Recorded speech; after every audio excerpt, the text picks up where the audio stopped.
¿Estamos listos para recibir una poderosa palabra? Como ya vieron que yo estoy de anfitrión, es un hecho que yo no voy a predicar, ¿verdad? Eso ya está claro. Y la pastora ya se va también para afuera. Ya viene, pero no va a predicar porque va para afuera. Así es que vamos a recibir con un aplauso de honra al pastor Luis Gerardo Aquino, que va a predicar perseverando a pesar del desánimo. Así es que vamos a recibir al pastor Luis Gerardo. Amén. Dios les bendiga, hermanos.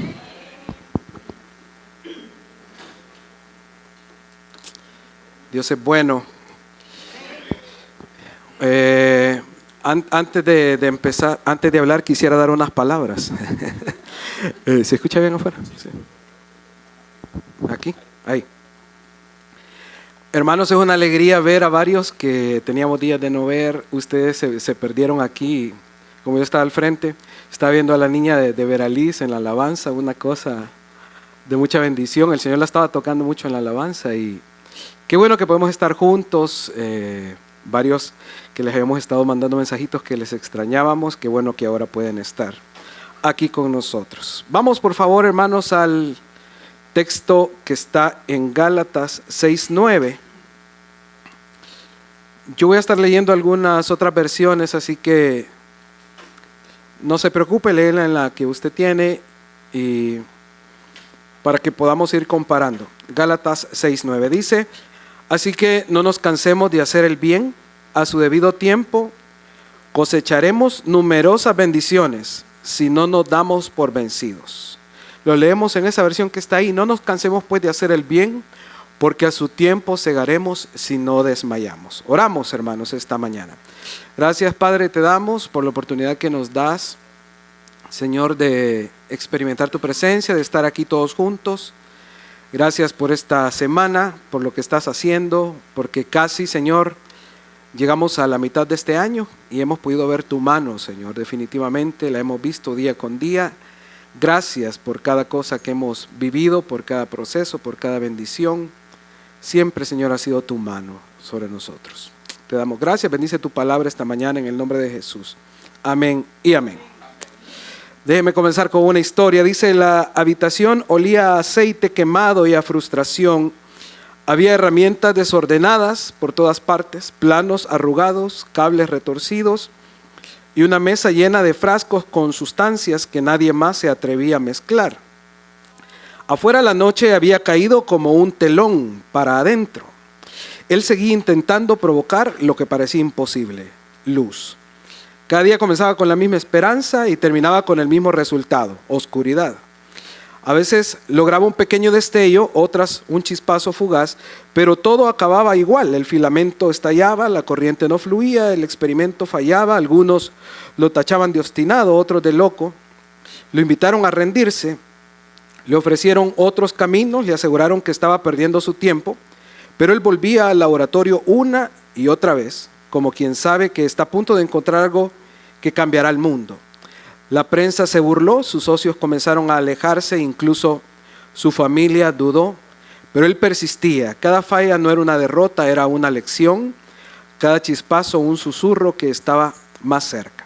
Hasta que una noche, como cualquier otra, en medio del silencio, una luz tenue se encendió y no se apagó. Lo había logrado. Después de más de 1000 intentos fallidos, la luz por fin permanecía encendida. Tiempo después, un periodista le preguntó cómo se siente haber fallado 1000 veces. Y él sonrió y respondió: yo no fallé 1000 veces, descubrí 1000 formas que no funcionaban. Su nombre, Thomas Alva Edison, y su legado no solo la luz eléctrica, sino la enseñanza de que perseverar a pesar del desánimo puede iluminar el mundo entero. ¿Cuántos conocían esa historia? ¿La habían escuchado?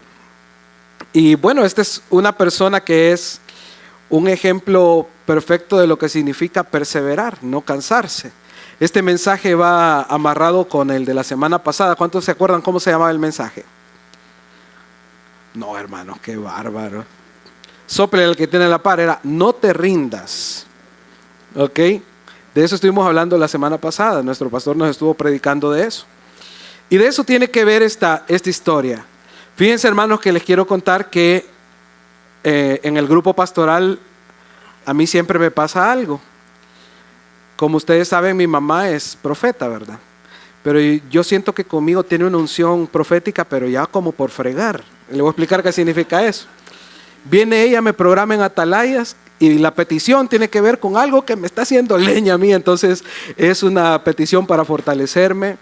Y el mensaje de ahora sin duda es como la lista que le tocó a Abby, que no la pudo terminar la canción porque era tan personal. Y este mensaje así es para mí. Así que yo me voy a estar abriendo mi corazón para contarles algunas cosas. Así que mi madre lo volvió a hacer.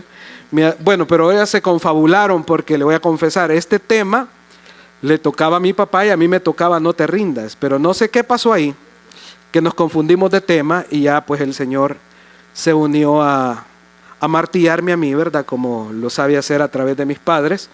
Y me tocó este mensaje tan bonito que se llama perseverar a través del desánimo. ¿Cuántos alguna vez se han desanimado en este lugar, hermanos? ¿O solo yo?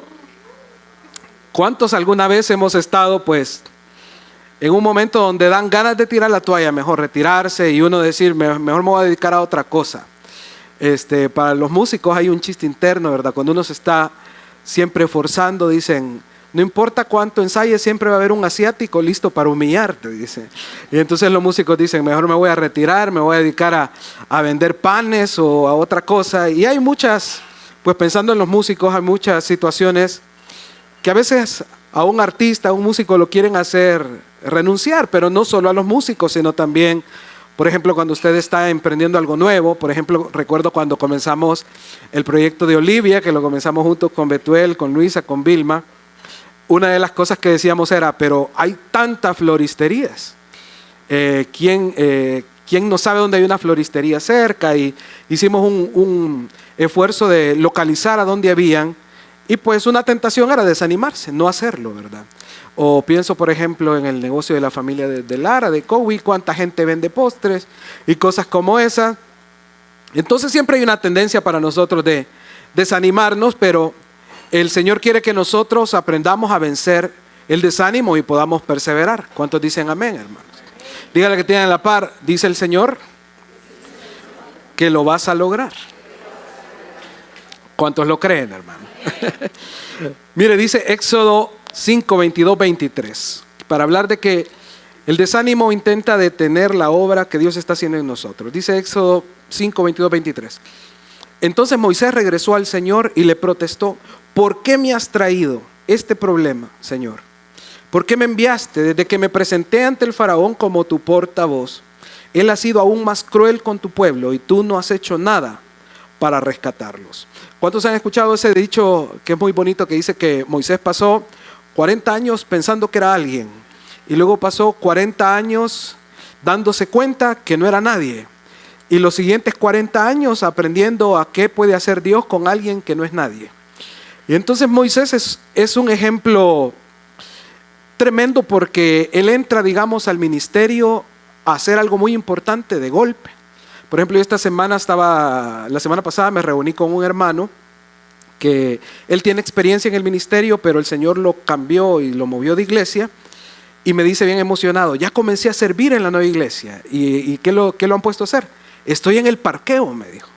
Y me emocionó tanto, me alegró la forma en la que él valoraba ese nuevo comienzo, porque hermanos, estar en el parqueo no es nada fancy, ¿verdad? No es llamativo, ahí no hay luces, los hermanos se enojan porque los están moviendo de puesto, el que está en el parqueo, así como también los maestros de niños, puede ser de niños, se pierden lo que está pasando adentro, pero este hermano estaba bien contento por el nuevo comienzo. Ahora Moisés tiene un nuevo comienzo ministerial, pero no es en el parqueo, o no es en el ministerio de preparar el refrigerio, tampoco es en el ministerio, pues ese pequeñito, ¿verdad? Que nada es insignificante, pero Moisés entra a algo muy protagónico.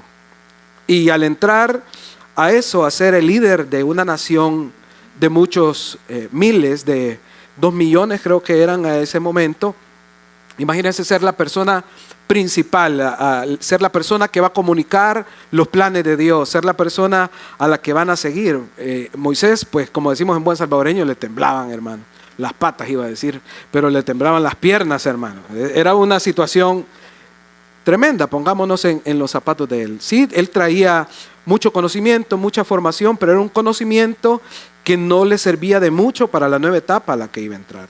Recordemos, hermanos, de que a pesar de eso, a pesar del reto, pues no era cualquier llamado, porque él sí tenía un llamado claro. O sea, Moisés no batalló con preguntas de ¿y cuál será mi llamado? Por ejemplo, si a usted le dicen, hermano, ¿cuál es su llamado? Y puede ser que algunos respondan rápido, pero otros se quedarían pensando, bueno, ¿cuál es mi llamado? ¿Verdad? Yo siento que puedo hacer esto, puedo hacer lo otro. Pero Moisés lo tenía claro, porque Dios, ¿se acuerdan que lo llama en la zarza? Le da instrucciones precisas, le dice qué va a hacer, se lo cuenta con detalle. También una ventaja que tenía Moisés es que tenía la cobertura de Dios directa, ¿verdad? No era como esos ministros que nosotros decimos que son como chicote loco, ¿verdad? Que andan de un lado para otro ministrando y nadie los cubre, nadie da razón de ellos, nadie sabe quién los envió. A Moisés sí, él sabía quién lo había enviado, tenía ese respaldo. Y no era solo un respaldo de palabras, sino que tenía señales. ¿Se acuerdan que podía convertir su vara en serpiente? Y el Señor le dice que le pone en sus manos la vara de Dios, le dice. No le dice una vara, sino que con la vara de Dios hará señales. Y las puede hacer. Él tiene señales. También no está solo, tiene apoyo humano. Recordemos que él tenía un problema para hablar, ¿verdad? Algunos dicen que era como tartamudo o quizás que tenía problemas para expresarse, pero Aarón fue puesto por Dios para que él hablara, ya que él conocía el lenguaje en el que entendía el pueblo. Él era pues como su portavoz y le podía comunicar a los demás lo que él quería decir, es decir, tenía apoyo. Y también Moisés tenía, pues dentro de todo, tenía una fe, ¿verdad? Porque había que caminar, ¿verdad? Desde que recibe el llamado en la zarza hasta llegar al palacio, para llegar ahí hay que tener una fe. Cuando sale de ese encuentro, el Señor sale a ese encuentro porque dice que lo quería matar, dice la Biblia. Pero él sigue adelante, se santifica, hace lo que le hacía falta, valga la redundancia, y pues avanza. Podemos decir que tenía fe. Pero hermanos, a pesar de todo, en este pasaje que hemos leído vemos que Moisés sí se desanimó. Y uno dice, pero teniendo todas esas cosas, ¿verdad?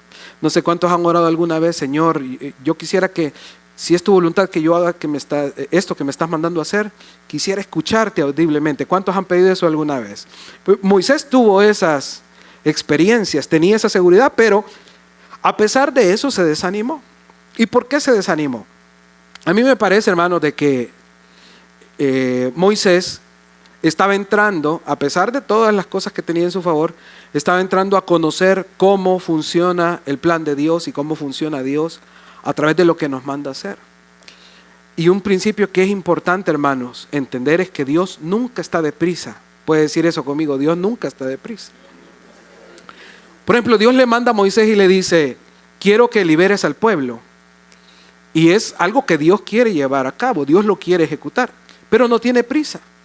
Tiene un tiempo específico para lograrlo. Puede ser que Dios te haya encomendado un ministerio de predicación, de sanidad de corazones y todo. Y a pesar de que lo que tú vas a hacer es necesario, Dios no tiene prisa. Dios no va a acelerar un tiempo a costa tuya mandándote a hacer algo para lo cual no estás preparado. Sino que Dios en lo que nos alista, en lo que prepara las condiciones para el beneficio y la respuesta de otros, en ese mismo tiempo nos va a trabajar a nosotros, para que cuando lleguemos al punto B, estemos listos, hermano. O como diríamos en buen salvadoreño, estemos seditas, estemos humilditos, estemos listos, para que cuando Dios se glorifique, no nos quede duda de que no tuvo nada que ver con nosotros, sino con el proceso que Dios hizo. Entonces yo me imagino que Moisés se puso a pensar, bueno, entonces yo obedezco, Dios actúa, Faraón se rinde, el pueblo libre, y yo ya me puedo retirar de esta misión. Como que fuera una cosa pues en orden, una secuencia lineal, ¿verdad? Yo obedezco, camino, Dios va a actuar, el faraón va a tener que ceder, se va a liberar el pueblo y ya. Pero no, realmente lo que empezó a suceder fue, yo obedezco, el faraón se endurece, el faraón se pone muy difícil, el pueblo sufre más porque en eso que Dios ya lo mandó y está dando la palabra de Dios, ¿se acuerdan que Faraón puso la carga más pesada? ¿Y eso qué ocasionó con el pueblo? El pueblo, la persona quien menos quería ver era Moisés. De hecho lo querían linchar, lo querían matar, porque ahora le echan la culpa a él de lo que sucedió. Entonces Moisés se queda, Señor, ¿y qué pasó? Si Pues si tú me dijiste que las cosas iban a ser de una manera, ¿qué fue lo que sucedió? Pero lo que sucedió es que Dios tiene que trabajar en él la dependencia. Dios sabe que más adelante Moisés va a tener la capacidad de extender la vara y el mar se va a abrir. Moisés no lo sabe, pero Dios sí lo sabe. Pero hermanos, imagínense ustedes, los viene persiguiendo un batallón, ¿verdad? Imagínense que fuera todo el ejército de Nayib Bukele con todo el armamento que él tiene y nosotros logramos escapar hasta el lago de Ilopango, ¿verdad? ¿Quién tendría la fe para extender ahí una vara y que se abra el lago? Y que toda la guardia de Nayib se quede en la isla de Cristiania ahí. No, también tiene ahí, me dijeron. No voy a decir quién me dijo.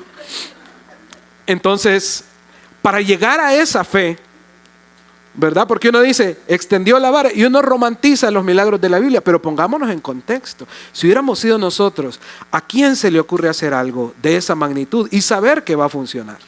Porque aparte no solo es su beneficio, es para que se salve la vida de todos los que vienen con él.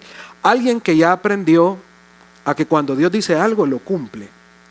¿Cuántos han platicado con gente que le inspira una gran fe a uno? ¿Qué tiene que caminar? Cuando nosotros como familia celebramos los no sé cuántos años de ministerio allá en Quesalte, tuyo, 40 años de ministerio.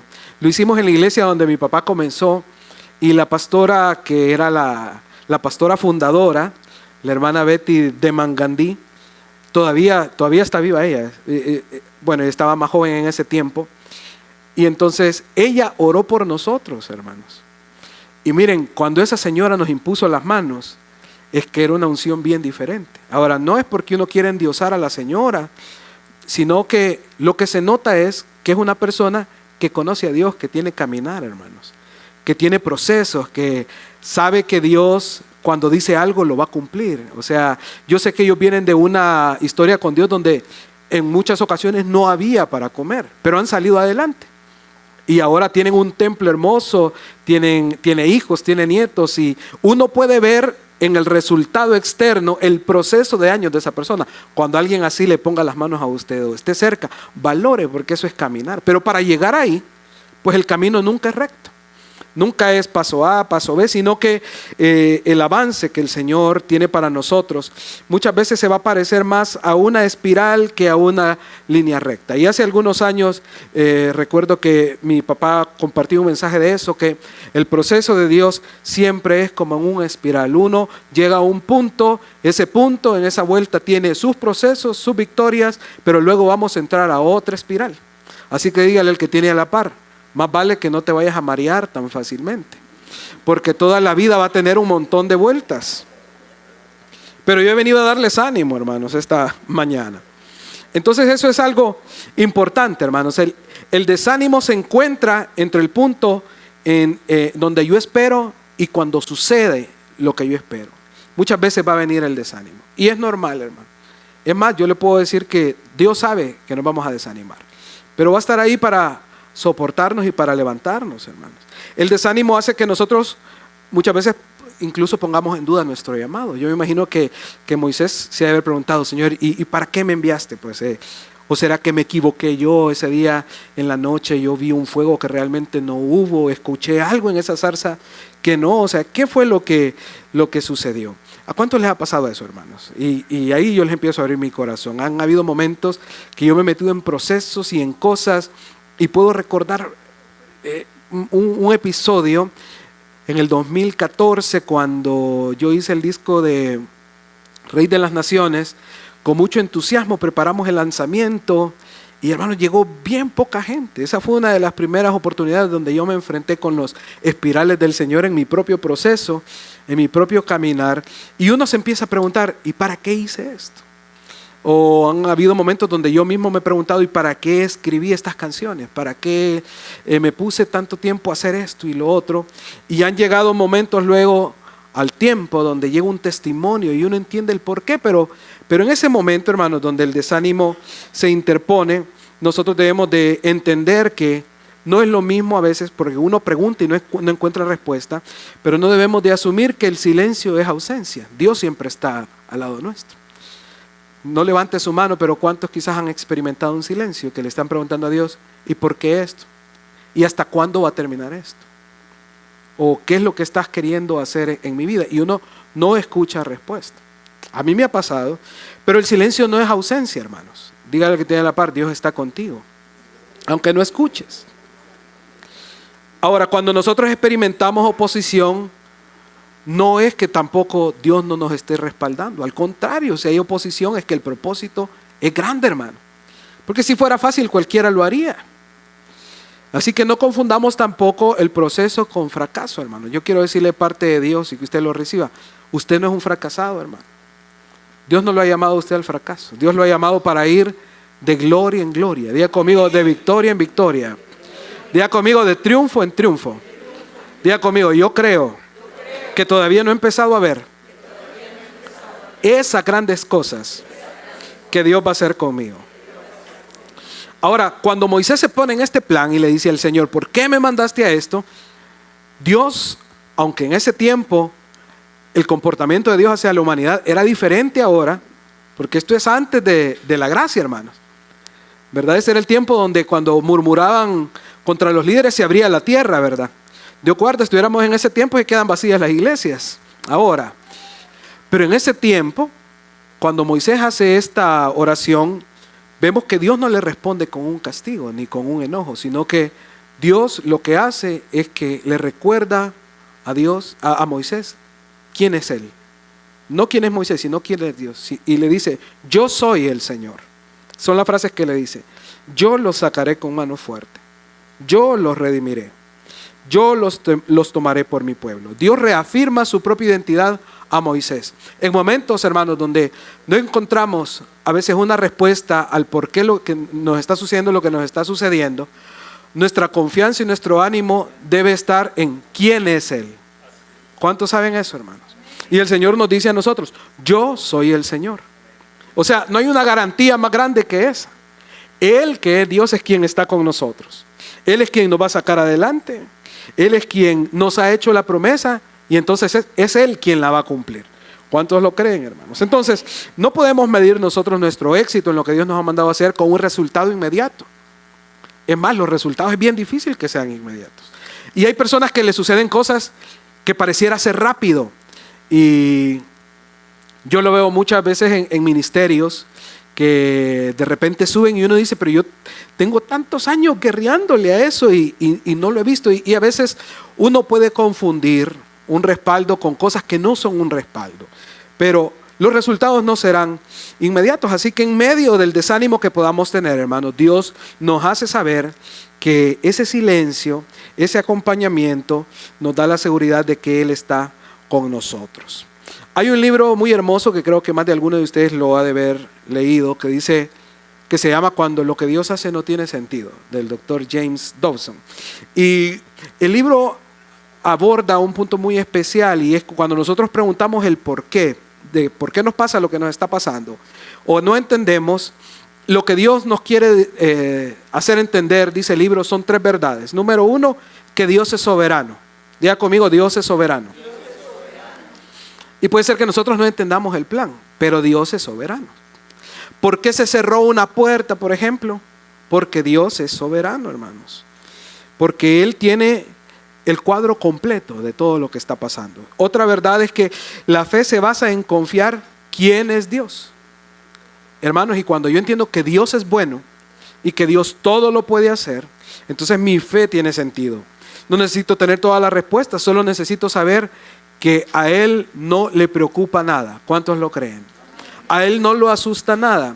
O como decimos en buen salvadoreño, a Él no lo agarra en curva nada. No hay que lo vayan a sorprender a Él con algo y Dios diga, uy, se me escapó esto. ¿Cómo voy a hacer? Dios nunca se ve en un apuro como esos. Dios nunca está, uy, me cortaron la luz y ahora cómo. No, a Dios no le suceden ese tipo de cosas. Y en tercer lugar, las pruebas profundas producen una fe más profunda. ¿Cuántos han tenido pruebas profundas en este lugar, hermanos? Pruebas fuertes. Por ejemplo, pues no dejo de pensar en ese consultorio cuando vamos con Betuel ya con su movilidad disminuida y el doctor lleno de aliento, ¿verdad? Nos dice, yo no entiendo cómo no se te murió en la noche. A ver si amanece mañana. Y necesitas como $16,000 para allá. Entonces son momentos, hermanos, de que uno no tiene respuesta, donde no hay como qué hacer. Pero le aseguro que si nosotros volviéramos a pasar por una situación, en el nombre del Señor no, pero una situación difícil, ya tendríamos más elementos de fe para saber que Dios va a responder. Porque ya lo vimos, ya se produjo una fe madura. Entonces debemos recordar lo mismo que el Señor le dijo a Moisés: yo soy el Señor y yo te sacaré. ¿Cuántos lo reciben de parte de Dios? Ponga su mano aquí en el pecho y dice: el Señor me dice que Él es el Señor y Él me sacará. Amén. Él siempre nos ofrece su presencia. Hablando un poquito de la espiral, hermanos, creo que a veces, o yo he cometido el error de que pensamos que vamos a llegar a una temporada donde esa temporada se llama felicidad, ¿verdad? Donde esa temporada es: ya guerrié y ahora me voy a dedicar a no sé, estar en una haragana todo el día, viendo mis TikToks favoritos y viendo pues todo lo que he trabajado. Yo creo que llega un punto tal vez en la vejez, cuando ya no se pueden hacer muchas cosas, que ya es descanso. Pero hermanos, la vida siempre tiene desafíos para cada temporada. Por ejemplo, ¿verdad? Algo tan que ahora me parece ridículo, un gran estrés que yo tuve en el 2005 es: ¿y será que me voy a poder graduar de bachillerato? Pero era un estrés, y me acordé porque ahora Obed me dice que él era muy buen estudiante y fue el bachiller él fue el primer bachiller. ¿Me lo respetan, por favor, hermanos? El hombre no es cualquiera. Pero esa confianza de la que él gozó, yo no la tuve, hermanos. Yo me tuve que ir a un repechaje donde en un mes tuve que sacar 10 en matemáticas de todo lo que no había visto en 2 años. Y la ayuda que Dios me mandó es que una amiga mía fue de maestra de matemáticas, ella me preparó y pasé el examen. No sé si me agregó algún punto. Hermanos, pero ese momento para mí era una crisis. Yo me quería morir, hermanos, porque, o sea, me prefería morir a hacer otro año más en el colegio. Yo detestaba ese lugar. Pero luego miro eso y digo, lo que me preocupaba, ¿verdad? Y después me voy a casar. ¿Y cómo voy a pagar lo de la boda? Y hoy una boda, hermanos, por sencilla que sea, es gasto. Y yo no tenía pues mayores ingresos. ¿Y cómo voy a hacer? Y resulta que sirviendo un día en un evento en Santa Ana, viene un profeta gringo, el profeta Cliff Bell. El Señor nos hace una conexión y Él me agarra un montón de cariño que yo no podía explicar. ¿Por qué? Porque yo no hice mayor mérito para congraciarme con Él, sino el encanto natural que yo ya tengo, ¿no? Que no lo puedo evitar. O sea, ¿qué voy a hacer yo? Entonces, él luego tenía un evento en Paraguay donde iba a ministrar un congreso profético y le piden a él: queremos traer a Marco Barrientos, pero Marco Barrientos no tiene espacio en la agenda. ¿A quién pudieras traer para que ministrara la parte de alabanza? Yo conozco un profeta en El Salvador. Y yo, un cipote, hermano, sin ni experiencia ni nada, no me habían ni siquiera ordenado como pastor, y me vuelan a Paraguay a un congreso, y desde que yo me bajo del avión: pastor, venga por acá, pastor, venga por allá, y las maletas, y me hospedan en un hotel. Y yo, ¿qué estoy haciendo aquí? Habiendo tanta gente capacitada, o sea, ¿qué estoy haciendo aquí? Pero Dios abrió una puerta, hermanos, me dieron una buena ofrenda, se la comió la boda, hermanos, y pudimos pagar. Es decir, y he podido identificar en la vida cómo esos espirales tienen unos desafíos. Ahora estoy en el medio de otro espiral y sé que voy a salir, hermano. ¿Y sabe qué me espera después? Otra vuelta. Y así hasta que nos vayamos de esta tierra, hermanos. Y yo estaba pensando, por ejemplo, en personajes como Jacob, ¿verdad? Que toda la vida cansados, no en balde le responde a Faraón: pocos y malos han sido los días de tu siervo. Pero incluso yo pensaba, aún en la vejez, venirse de su tierra a Egipto, aunque era una buena tierra, la tierra de Gosén, pero pensemos en un viejito ya acostumbrado a su comida, a sus costumbres, lo llevan a otro lugar. O sea, ni viejito dejó de pasar por procesos. Entonces, la vida siempre va a tener etapas donde tenemos que aprender, hermanos, a confiar en Dios para que el desánimo no nos gane la carrera. Aunque van a haber momentos que son inevitables.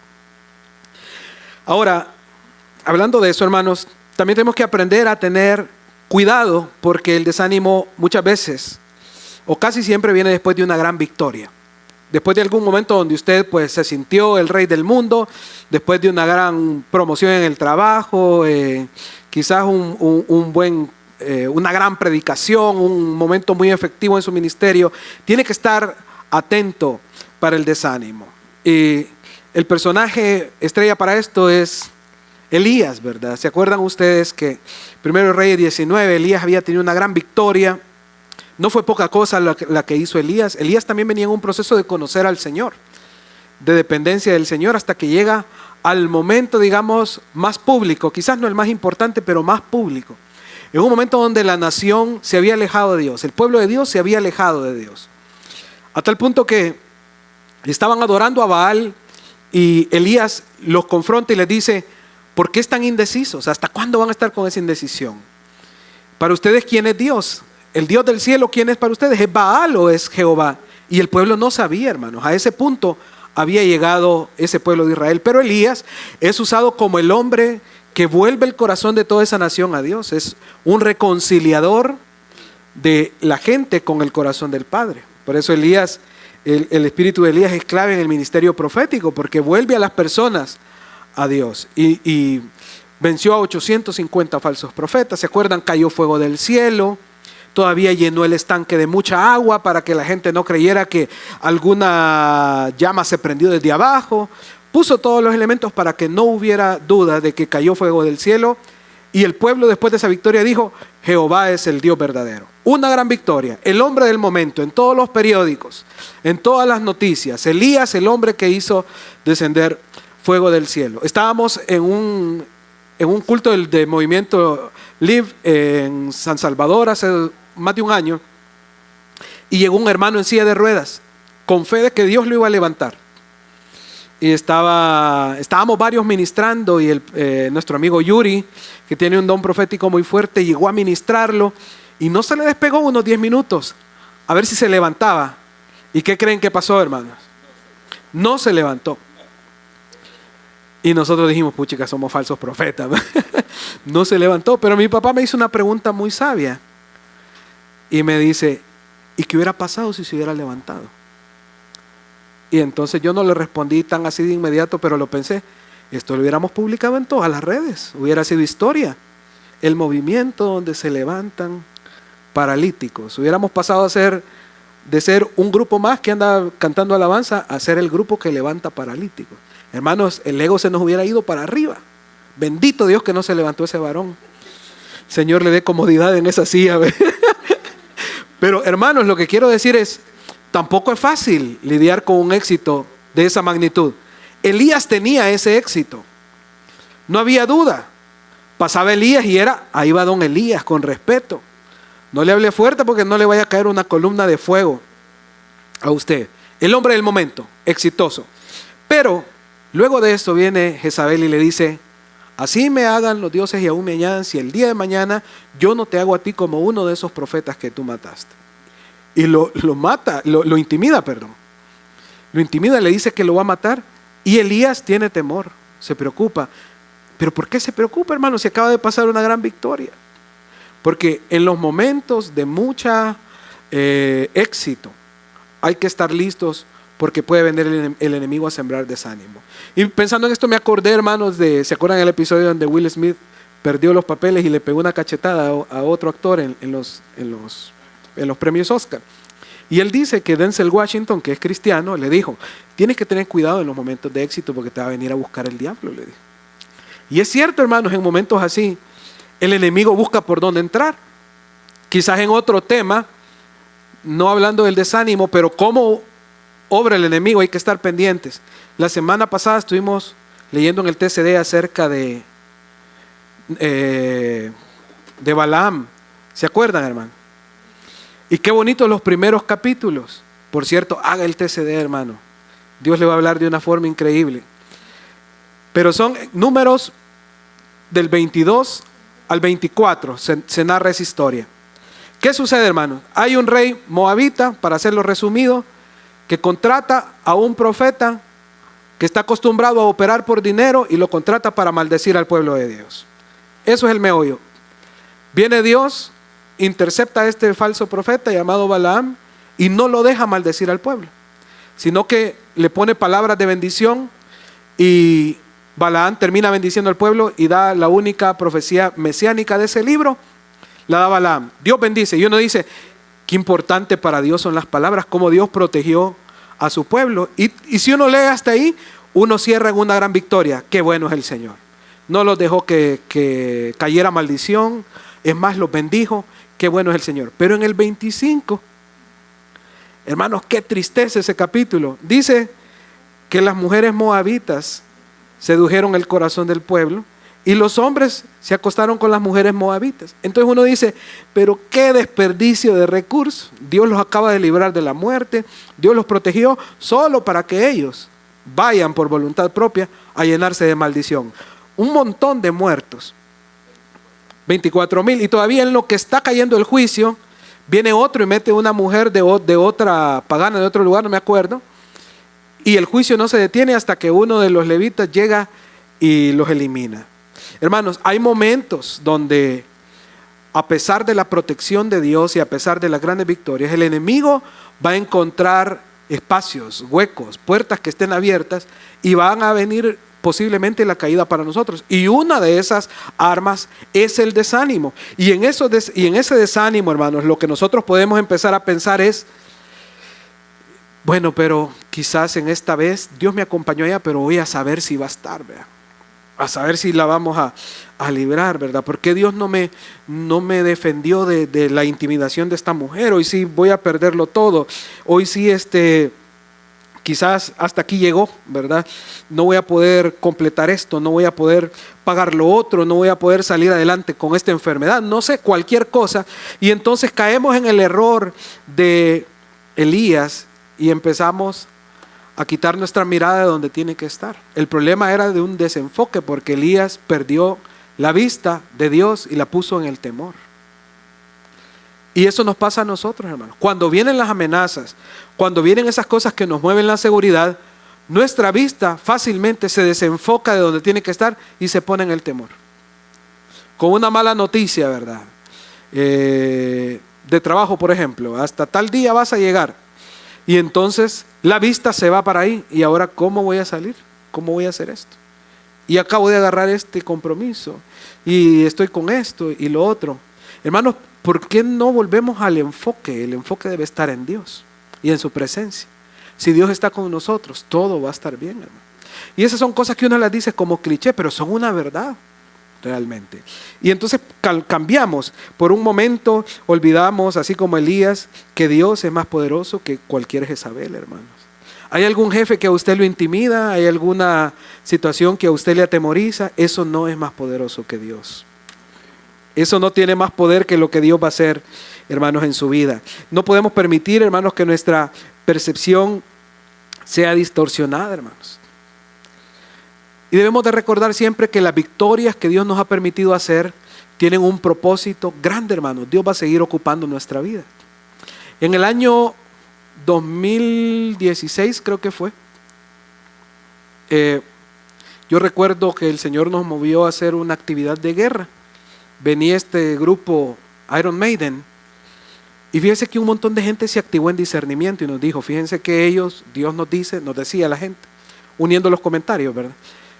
Dios nos dice que no solo es un concierto de rock, sino que vienen a activar pactos satánicos al país y vienen a maldecir, y nos hablaban que venían a activar espíritus de sequía y infinidad de cosas negativas al país.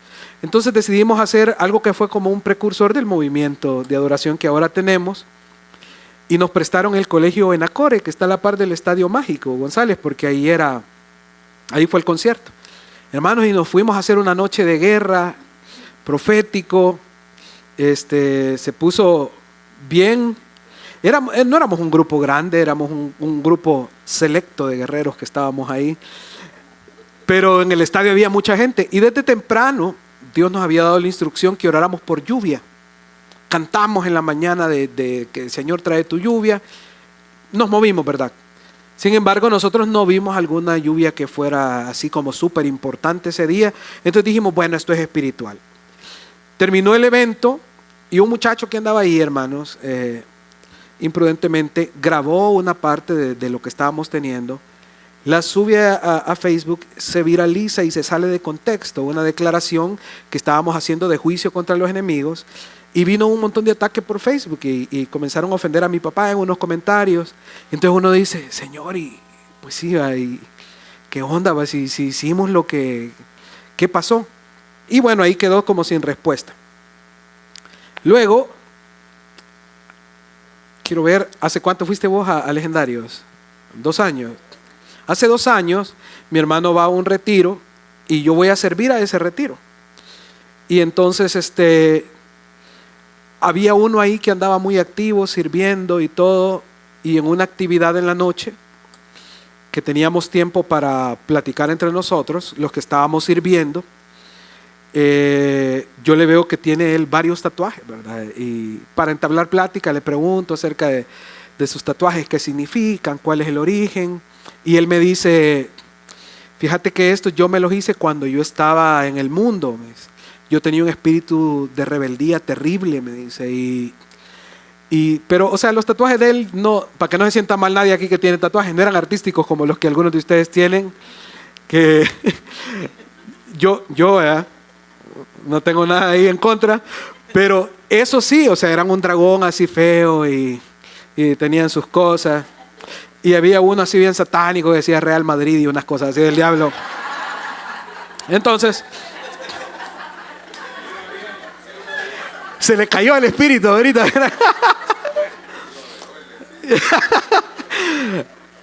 Pues él me empieza a contar de sus tatuajes y me dice, es que mira, me dice, a mí Dios me sacó de un concierto satánico, me dijo. En el 2016, me dice, yo estaba metido en un concierto de Iron Maiden en el estadio, me dice. Y en lo más pesado del concierto, el Espíritu Santo me habló y me dijo, ¿qué estás haciendo aquí? Me dijo, andate, me dice. Y yo le pedía como una señal y empieza a llover, me dice. Entonces yo entendí que tenía que irme y me fui corriendo de ese lugar. El Espíritu Santo me tocó y mi vida cambió. Y yo me quedo, hermano, empiezo a llorar. Le digo, mira, esa noche, le dije yo, nosotros estábamos a la par haciendo un concierto. Oramos desde la mañana que lloviera y orábamos por gente como vos, que Dios los sacara de ese lugar. Hermanos, y se pone a llorar ahí, nos abrazamos, hermanos, y comenzó una gran amistad. Lastimosamente, para los que están en Atalayas, es el hermano que yo les puse que falleció su hijo esta semana. Y yo le escribí, le dije que lo lamentaba mucho, que estábamos orando por él, y me dijo, bien impactante, me puso en sus palabras, gracias, me dijo, por haber ido a orar aquella noche a ese lugar, me dijo, porque ahí el Señor me tocó y gracias a la semilla que el Señor puso en ese lugar, me dijo, pude ser un buen padre y todavía me dijo, y la semilla que sembraste va a tener frutos hasta en el cielo. Me hizo pedazos el varón ahí, hermano, porque yo lo estaba llamando para consolarlo. Pero hermanos, hay momentos donde Dios nos llama a hacer cosas que uno es un guerrero anónimo, no hay cámaras, nadie está viendo ahí, pero Dios está viendo, hermano, y tiene repercusiones lo que usted hace. Fuimos a ministrar esta semana al templo cristiano y me llevan un niño de 3 años y me dice, hermano, mi hijo no deja de escuchar una de sus canciones, y el cipotillo bien contento ahí. O sea, uno no tiene idea de a quién puede tocar lo que Dios lo ha mandado a hacer. Entonces, el desánimo aparece cuando nosotros no vemos un resultado inmediato. Hermanos, pero a usted no le han empezado a llegar los testimonios todavía de lo que Dios va a hacer a futuro con lo que Dios le ha permitido hacer, o está haciendo desde ya. Por ejemplo, yo, no es porque la tenga enfrente, hermana Nelly, pero ayer que preparaba esto, el Señor me la traía en mente a usted, y nosotros en la casa quiero decirle que la respetamos mucho por todo lo que significó el encuentro con mi madre y lo que usted hizo. Pero el Señor me decía, Nelly ha sembrado tantas cosas que nunca le va a hacer falta nada. Hermana, Dios ni le ha empezado a pagar. Y yo veía, hermana, cómo Dios se le iba a dar, pero en físico, de las cosas que usted ha sembrado y lo que ha perdido también. Pero han sido semillas, me dice el Señor, que van a dar un fruto impresionante. Yo la recuerdo a la hermana desde mis inicios, cuando se acuerda cuando estábamos en un encuentro que yo ofrendé una guitarra, y desde entonces la hermana ha tenido siempre palabras para mí, pero así como para mí, para mucha gente. Y perdón que lo vuelva tan personal, pero hay gente que no ha valorado lo que usted tiene, pero viene un momento que va a empezar donde la gente va a empezar a ver.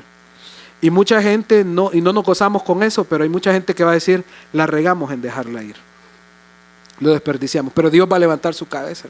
Y hacia muchos que están en este lugar. En medio del desánimo, hermanos, el Señor nos dice, venid a mí los que están cansados, trabajados, y yo les daré descanso. Hermanos, a mí ya se me acabaron los 45 minutos, pero no quiero dejar de decir algunas cosas. Está ahí mi bolsón. Haceme el favor de pasármelo.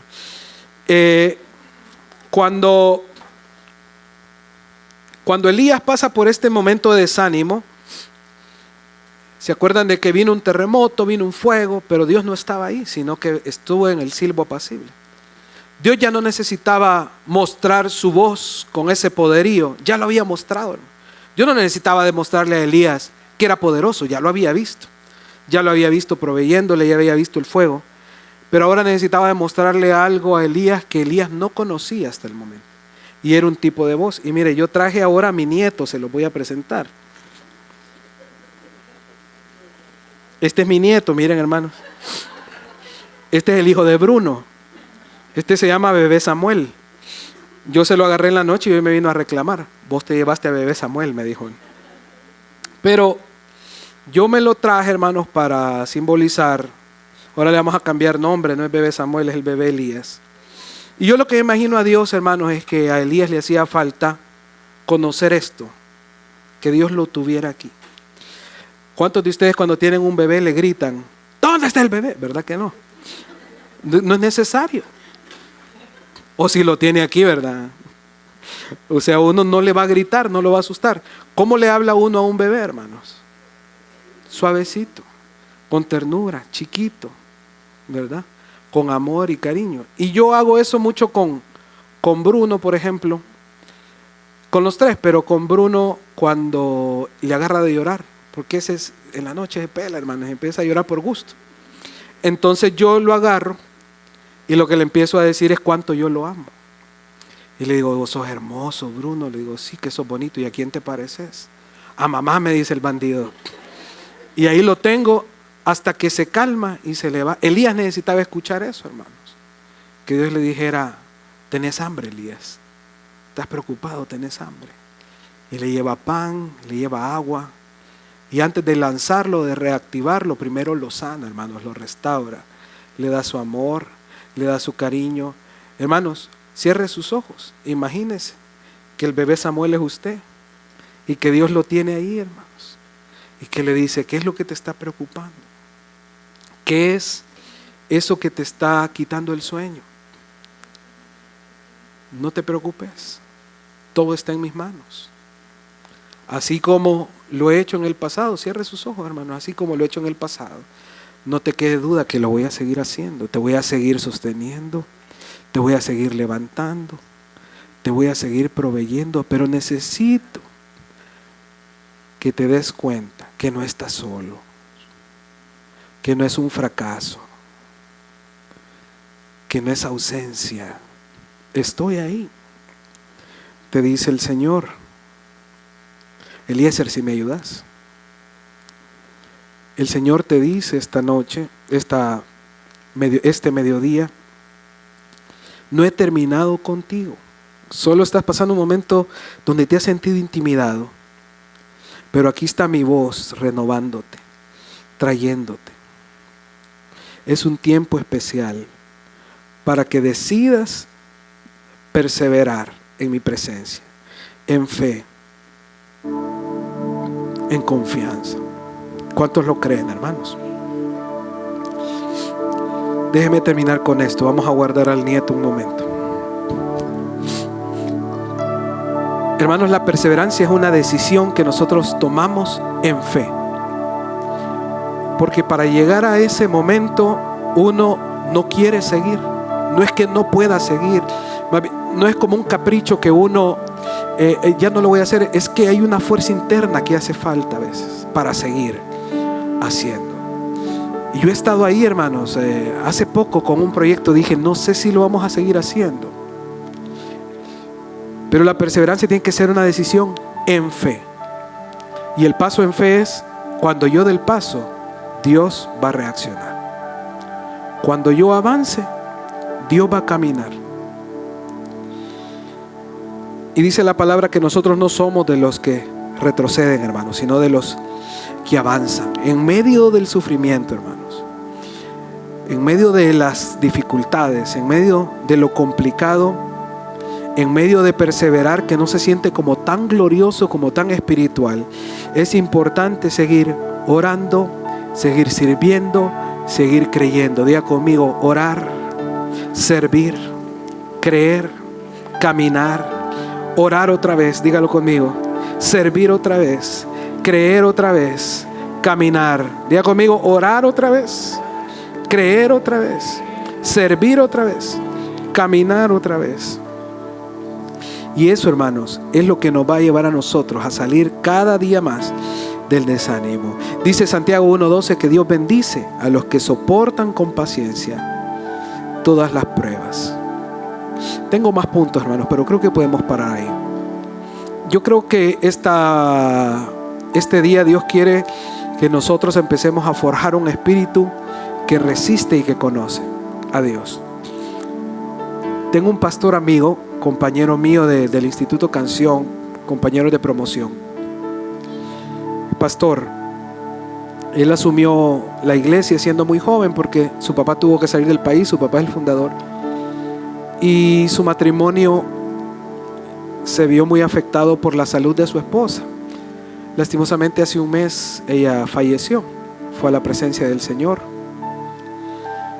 Hermanos, y qué golpe más duro, ¿verdad? Sirviendo, estando joven, le quedó un hijo adolescente de 15 años. Y le digo, se llama Saúl, ¿cómo estás? Y me dice, fortalecido en el Señor, me dice. He llegado hasta donde Dios me ha permitido. Terminé, me dice, mi proceso con ella. Dios me permitió ser fiel y lo que quiero es servir al Señor. Y yo le digo, sos de hierro, le digo, ¿cómo tenés esa fuerza? Pero Dios lo ha venido preparando, hermanos, en procesos.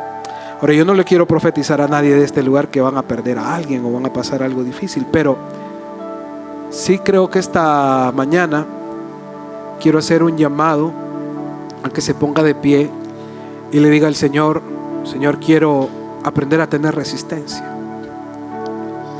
Quiero aprender a confiar a pesar de las dificultades. Si es su deseo, hermanos, póngase de pie. Y no le voy a guiar en la oración, quiero que usted lo empiece a hacer. Y dígale también que usted quiere que esa fe esté enfocada en lo que Él es, en lo que Él es principalmente, en lo que Él puede hacer. Quiero que se lo empiece a decir, hermanos. Dígale que Él es digno de confianza, hermanos, que Él es digno de que usted deposite su temor, su angustia. Dígaselo, hermano, abra su corazón. Si usted siente deseo de llorar porque ha tenido temor, hágalo en su presencia, hermano. Pero confiésele a Él que usted decide confiar en Él, que todo desánimo se va en el nombre de Jesús. Señor, en lo que mis hermanos oran, yo quiero declarar, Señor, ese espíritu de perseverancia y de fe, Señor, en lo que tú vas a hacer. Gracias, porque no nos has abandonado, Señor. No nos has soltado y no lo vas a hacer, Señor.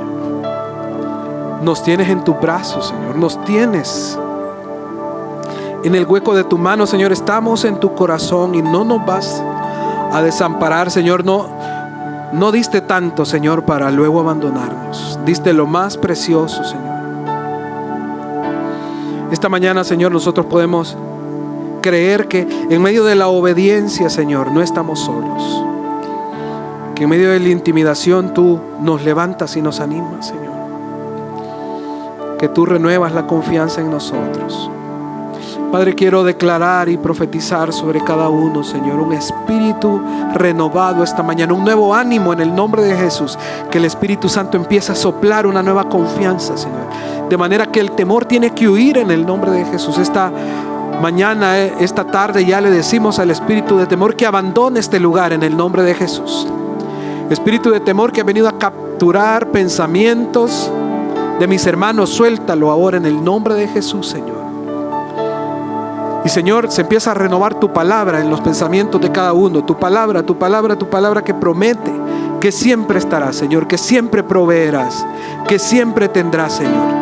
Señor, como dice esa canción que canta Dani Berríos, cuando una puerta se cierra aquí, otras, no otras, sino otras puertas se abren ahí, porque tú eres quien cuida de nosotros bajo la sombra de tus alas.